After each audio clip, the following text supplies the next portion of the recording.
Alors, comment contrer la propagande du Kremlin sur la guerre en Ukraine? L'association Reporters sans frontières a lancé récemment un bouquet de chaînes satellites facilement accessibles sur le territoire russe.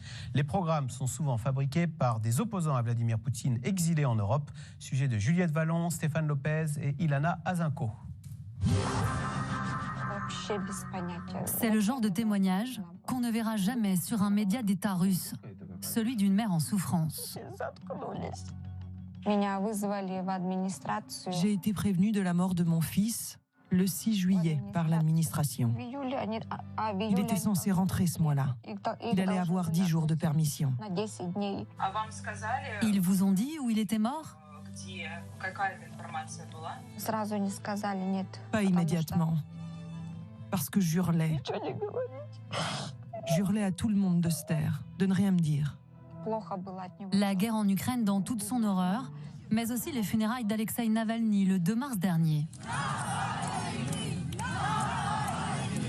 Des images tournées par les équipes de Novaya Gazeta.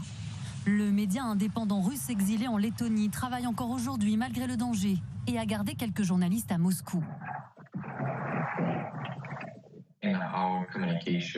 Lorsque nous communiquons avec nos reporters, dans nos conversations cryptées, nos différentes plateformes, ils n'utilisent pas leur vrai nom. Ils utilisent des noms d'emprunt. Et bien sûr, les fichiers qu'ils nous fournissent sont envoyés d'une manière très compliquée, parce qu'ils ne peuvent évidemment pas nous les transmettre directement, au cas où ces fichiers tomberaient entre les mains de la police. Depuis le 12 février dernier, ces reportages sont désormais accessibles à 4,5 millions de foyers russes grâce à un bouquet satellitaire. Jusqu'à 25 chaînes, principalement en russe, diffusant une information indépendante à un public russophone. Son nom, Svoboda, liberté en russe. Un objectif, contrer la propagande du Kremlin. Vous avez des tranches d'informations, de débats, un peu plus loin, une émission littéraire sur Nabokov. Un satellite pour éviter la censure sur Internet, de plus en plus forte en Russie. D'abord, un satellite, c'est très très haut par définition.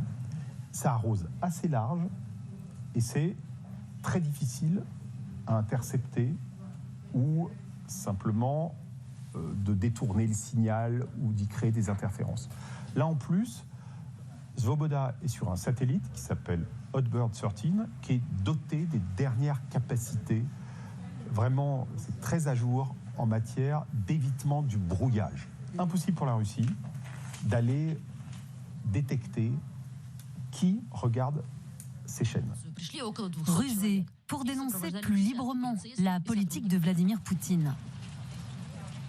Je pense que Poutine se considère comme un politique populaire. Il pense que beaucoup de gens soutiennent réellement sa guerre et sont prêts à mourir pour ses idées géopolitiques.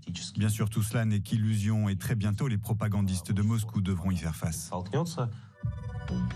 En Russie aujourd'hui, 6 à 9% de la population seulement a accès à une information libre. La rédaction de Novaya Gazeta est persuadée qu'elle peut toucher un public plus large.